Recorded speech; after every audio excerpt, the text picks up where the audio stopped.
की रोटी खाए हम, खुदा में बढ़ते जाए हम। हेलो दोस्तों, आज हम कुलसियों 3 बाप और उसकी दूसरी आयत को मिलकर सीखेंगे। तो पहले मैं आपको पूरी आयत सुनाऊंगी और आप ध्यान से सुनेंगे। फिर एक लाइन मैं बोलूंगी और आप उसको दोहराएंगे और आखिर में हम मिलकर पूरी आयत को बोलेंगे। तो क्या आप तैयार हैं? अब मैं आपको पूरी आयत सुनाऊंगी और आप ध्यान से सुनेंगे।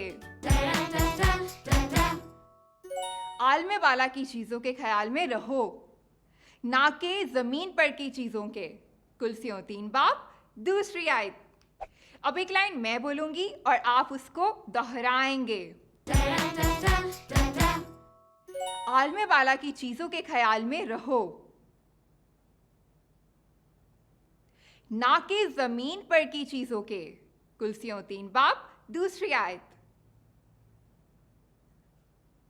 वाह दोस्तों, आप सबने तो इस आयत को बहुत जल्दी सीख लिया। तो क्यों ना हम इस पूरी आयत को मिलके बोलें। आलमे वाला की चीजों के ख्याल में रहो, ना कि जमीन पर की चीजों के।